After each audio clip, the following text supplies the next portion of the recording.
A gente colocou aí na arte para você, a gente separou todas as contratações da Série A. A gente pôs em ordem alfabética, então tá aí começando com o Atlético Mineiro, e a gente vai passar por todos, não vou ler todos, senão a gente vai ficar até amanhã, mas eu queria saber, PVC, de todos, o seu destaque de quem contratou melhor. Talvez um top 3, mais fácil? Um top 3. Eu acho que o Flamengo contratou melhor. Não contratou mais, contratou o melhor. Porque o Flamengo já tem um time. Vamos partir da premissa, Domi. O Flamengo tem um time e reforçou esse time onde precisava. De La Cruz. Segundo, Scarpa, pelo mesmo critério. Terceiro, eu acho que é Flamengo, Atlético e Palmeiras, pela ordem. Porque já tinham times que vão conseguir reforços. Se a gente for olhar de outro ponto de vista, quem mais melhorou o que tinha é o Santos. Porque o Santos não tinha nada e agora tem um elenco. O Santos não tinha nada e agora o Santos tem um time. Você consegue montar com João Paulo, Adelan, Gil, o Joaquim, Jorge, Tomás Rincon, Diego Pituca, Pedrinho, o Juliano, Guilherme e o William Bigode. O Santos tem um time novo, é outro time. Ele não tinha nada e agora tem. Então, desse ponto de vista, foi o Santos. Mas do ponto de vista de reforço, o Flamengo trouxe o melhor, De La Cruz. Você falou Flamengo, Atlético Mineiro E Palmeiras. e Palmeiras. O Santos foi o que contratou mais também, né? Mas gostei desse top 3. Eu acho que é por aí mesmo. E você, Samir? O PVC ele brinca, né? Criou um monte de critério, agora bagunçou minha cabeça, aí não dá, né? Era só falar os três, precisava criar vários critérios, né? O critério, esse aqui realmente, o Flamengo foi muito bem, porque traz um reforço que necessitava, né? Ali no meio campo, um jogador realmente de muito impacto. O Atlético Mineiro consegue o Scarpa, que vai ajeitar o meio campo ali do Atlético. Eu acho que o Internacional, para mim, foi o que melhor contratou, porque conseguiu trazer alguns bons jogadores a mais aí para o seu elenco. Eu iria de Inter, Bahia e usando o critério do PVC aí, Flamengo e Atlético Mineiro em terceiro. Porque o Bahia se reforça bem, né? O Caio Alexandre é um jogador que foi cogitado no Palmeiras, por exemplo.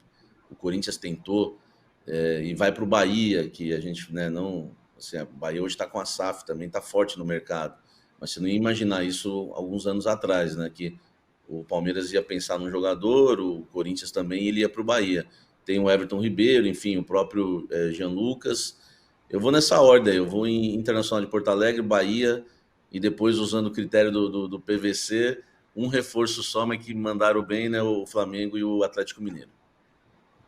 Famoso curto e grosso, né? Quero perguntar de você, para você que está acompanhando a gente aqui, qual é o time que contratou melhor nessa temporada? Você falou do Inter, né? PVC, como é que você avalia esses reforços? Alário, Robert Renan, Yoran, Ivan e Borré. Nada mal, hein? Eu acho muito forte. Você sabe que o que o mercado está dizendo sobre o Internacional, Domi, é que o Internacional contratou sem ter dinheiro para pagar. E isso é assim que o mercado está reagindo. Você começa a conversar com dirigentes de outros clubes, e um pouco do que o Bruno Spindel falou na entrevista coletiva do dia da apresentação do De La Cruz, o mercado está olhando para o Internacional como se o Internacional fosse cruzeirar. E eu não estou aqui acusando, eu estou aqui observando o que é que vai acontecer. O Alessandro Barcelos vai responder, e já respondeu aqui no De Primeira, que o Internacional hoje tem condição econômica para fazer os investimentos que está fazendo. Mas ele vai ter uma folha de pagamento de 20 milhões de reais, aproximadamente. É muito forte. Qual é o plano do Internacional neste ano? Acabar com a seca de 45 anos sem o título brasileiro. É por isso que ele está montando esse time. É por isso que ele está montando uma equipe que tem 3 centroavantes, e é difícil até pensar como é que vão jogar os 3. Ele vai jogar 3 caras da mesma função no meio da área adversária. Você acha uma boa aposta? Eu acho que o Kudê vai fazer um 4-1-3-2, vai puxar o Borré para o lado direito do campo, vai fazer o Alan Patrick na função que o ano passado foi do Arangues, e vai ter uma dupla de ataque com Ener Valencia e Alário, que algumas vezes vai ser Ener Valencia e Alan Patrick, e vai ter um time muito forte. O Inter precisa voltar a ser campeão brasileiro. Com o título brasileiro do Atlético de 2021, o Internacional é o time grande nacionalmente que há mais tempo não ganha o Brasileirão. Ele não pode passar 45 anos sem ganhar o Campeonato Brasileiro. Mas a questão é saber se tem condição econômica para manter esse tipo de investimento. E eu tenho um adendo aí nos reforços do Inter, né? Que o Robert Renan, o Inter pode perder no meio da temporada, porque há aquela cláusula que se chegar uma proposta, tem que liberar. Tudo bem que o Inter pode ganhar alguma coisa com isso, mas pode perder um titular, né? Inclusive na zaga aí o Robert Renan. O Corinthians não aceitou o Robert Renan dessa forma. O São Paulo, o Muricy acabou revelando numa entrevista na CNN que também avaliou e não quis, porque não poderia correr o risco de perder o seu titular numa zaga também no meio da temporada. Então tem esse adendo aí também do Inter perder um dos titulares. É claro que não muda muita coisa no sentido de que, né, são grandes jogadores que estão chegando aí. Eu mesmo coloquei o Inter como time que mais contratou. Aliás, essa tese que o PVC levantou foi a tese que irritou o torcedor corintiano quando o Corinthians tentou o Gabigol, e muita gente começou a criticar que o Corinthians não tinha dinheiro para contratar o Gabigol e estava tentando contratar o Gabigol, como se não pudesse fazer a tentativa, e a torcida achou que a imprensa estava pegando no pé, e lembrando que outros clubes também contratam sem dinheiro. E, na verdade, o Corinthians realmente hoje não tem grana realmente para contratar, está tentando arrumar, está tentando fechar aí essa questão dos number rights do CT. É bom lembrar também que esse patrocínio que fechou de 370 milhões, você fala no número cheio legal, só que eles vão pagar mensalmente 10 milhões. Então, assim, ajuda muito, mas 10 milhões para um time que deve bastante, 10 milhões por mês no futebol, não é tanto assim, né? A folha do Corinthians ano passado, por exemplo, era de 22 milhões. Então, as coisas realmente não são fáceis, né? Mas o PVC levantou essa tese do Inter. É bom a gente lembrar que realmente não é só o Corinthians, mas... E não só o Inter e o Corinthians também, né? Vários clubes no futebol brasileiro contratam jogadores aí de potencial e não tem, talvez, condição para isso. Não, diga lá, a questão... Eu acho que a gente vai sempre dizer, quando tiver informação de que atrasou salário, quando tiver informação de que não pagou compromisso para clube que contratou. Agora, o que ele não pode eu não sou polícia para entrar no Corinthians e dizer não contrata porque não tem dinheiro para pagar. Mas quem vai dizer isso vai ser o tempo. Esse que é o ponto. Você não pode proibir o clube de contratar. A gente está informando quem está contratando, a gente está informando qual é a receita, está informando qual é a dívida, e o Corinthians vai ter que tentar ter uma organização financeira para fazer investimento. E o investimento, o que o Duílio Monteiro Alves disse em 2022, e conseguiu ser quarto colocado do campeonato, aquela lógica fazia um certo sentido. Ou seja, o Corinthians precisa pagar dívida, mas para pagar dívida precisa arrecadar mais. O Corinthians estava estacionado em 400 milhões de reais de receita anual e hoje tem 950 milhões de reais de receita anual. Essa é uma parte da operação. É lógico que outra parte da operação é gastar menos. E isso serve. Pensar que tem que revelar mais jogadores, porque você vai colocar um time de cima e suprir deficiências e depois vender e fazer dinheiro. Então, tem uma operação que não é de 5 minutos. Também não vai dizer que o Corinthians vai cair para a quarta divisão do Campeonato Brasileiro para tentar pagar a dívida e depois voltar degrau por degrau. Isso não existiu com nenhum clube. O Douglas Sena está falando aqui no nosso chat, o Inter corre o risco de entrar no SPC do futebol. O problema é que não existe esse SPC do futebol no Brasil, né? Existe agora o nosso quadro de finanças, todas as sextas-feiras aqui no De Primeira, para avaliar essas questões e não deixar você, torcedor, boiando aí e se decepcionando com o seu time. Diga, PVC. Não, eu ia dizer que mesmo na Europa, se você for pensar, o ano que o Manchester City pela primeira vez chegou a uma decisão de Champions League, olha lá, tocou o hino da Champions, tá vendo? O hino que pela primeira vez o Manchester City chegou à decisão da Champions League, que foi 2021 contra o Chelsea, era o ano que o Manchester City não podia disputar a Champions, porque ele tinha sido suspenso pelo fair play financeiro. A UEFA derrubou a punição, o Manchester City disputou e chegou à final da Champions pela primeira vez na história.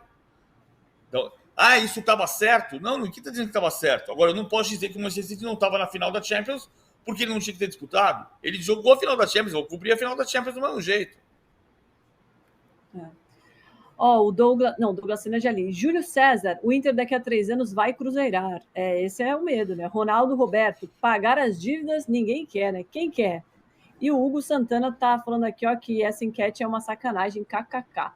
Vou explicar, para quem não sabe ainda, por que da nossa enquete. Olha o que o Tite falou ontem.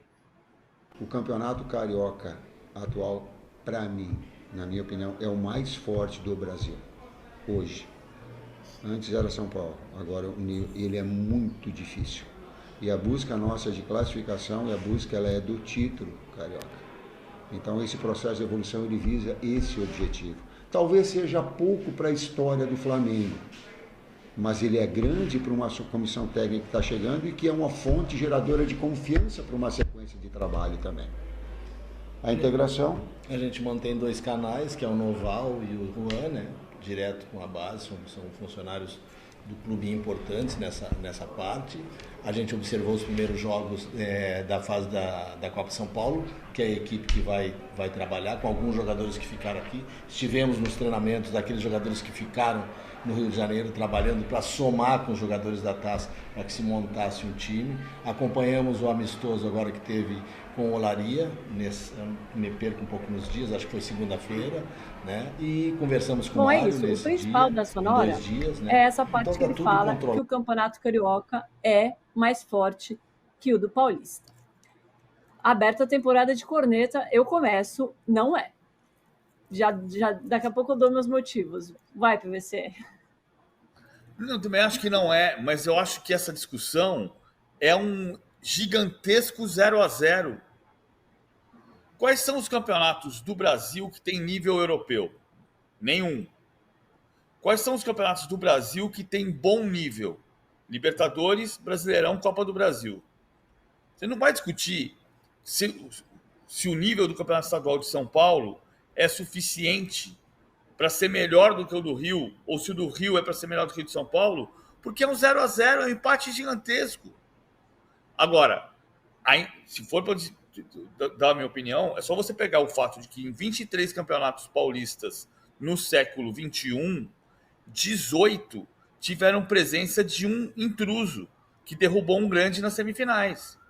Então você sabe que o equilíbrio vem do Mirassol, do Novo Horizontino, do Santo André, que foi vice-campeão paulista, do Guarani, que foi vice-campeão paulista, da Ponte Preta, que foi vice-campeão paulista em 2017, o Guarani em 2011, do Audax, que foi vice-campeão paulista, do Ituano, que foi campeão paulista 2 vezes nesse século.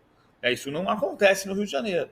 No ano passado, o Volta Redonda quebrou a hegemonia dos 4 grandes, eliminando o Botafogo.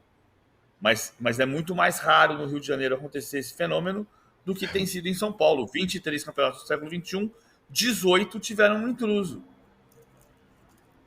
Eu amo que o PVC fala. Essa discussão é 0-0, mas e argumentos. Diga lá, Samir. Não, eu acho que não tem discussão mesmo, né? O Campeonato Paulista ainda continua sendo mais forte por essas surpresas, né, que costumam acontecer.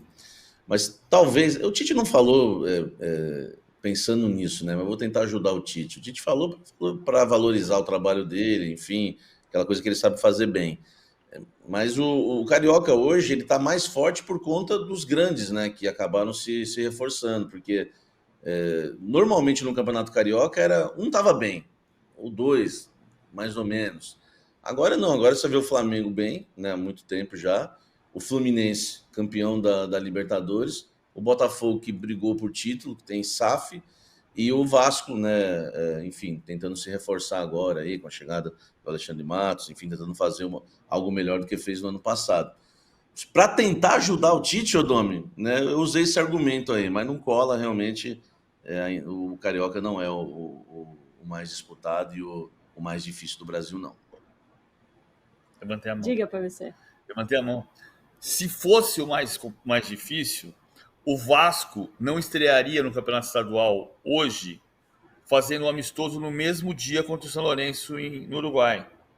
O Flamengo não jogaria domingo contra o Nova Iguaçu com o time titular jogando contra o Filadélfia. e depois jogando em Natal com o time sub-20, para depois, enquanto o time titular joga contra o Miami, o Orlando City, aliás. Então, se fosse o mais forte, as diretorias de Vasco e Flamengo privilegiariam o campeonato e não a pré-temporada. É óbvio, né? Eu acho, PVC, que mesmo estando no Flamengo, o Tite quis botar fogo. Desculpa. Eu devia ter avisado que havia uma coisa Sou ruim. Obrigado a aplaudir esse que foi melhor do que os outros. Não, foi o melhor mesmo. Merece até like, viu, Samir? Pedidos de likes aqui. Ó, o Anderson Bento fala aqui, ó, que Flamengo, Botafogo e Fluminense foram top 10 do Brasileirão. Sim, esse é um argumento. Mas esse que o PVC acabou de falar agora derruba qualquer outro argumento. Se fosse tão forte, estava todo mundo aqui disputando. E essa questão do Paulista ter 4 na Série A e 6 na Série B, e o Carioca ter 4 na Série A e nenhum na Série B, mostra também a diferença dos grandes do Rio para o resto, né, PVC? Exatamente. É essa a enorme diferença. Agora, a gente precisa fazer os campeonatos melhorarem. Se você tivesse... Tá claro pelo início do campeonato, com as pré-temporadas simultâneas, que o Campeonato Brasileiro ganha cada vez mais importância em comparação com os estaduais. Por isso que eu digo que é um 0-0. É um 0-0 retumbante. Não tem sentido essa discussão. Essa discussão do ponto de vista que o Tite levantou. A gente levantou aqui porque o Tite levantou lá. Na nossa enquete está todo mundo com a gente, viu? 83% acham que não é melhor, que é o Campeonato Paulista é melhor. Ou vocês colocariam outro? Não, né? É o Paulista, eu acho. Não tem como, né? Tem, além dos 4 grandes, né? Tem o Red Bull, que hoje é Série A, enfim, e os times do interior também. Sempre aparece um ou outro com um trabalho muito bom. A gente já viu aí, né, no decorrer da história, então é impossível, né? Tem como no Sul, com todo respeito, fica entre Grêmio e Inter, né? O América Mineiro também não vai fazer força lá para Cruzeiro, Atlético e Minas. Então ainda continua sendo o Campeonato Paulista.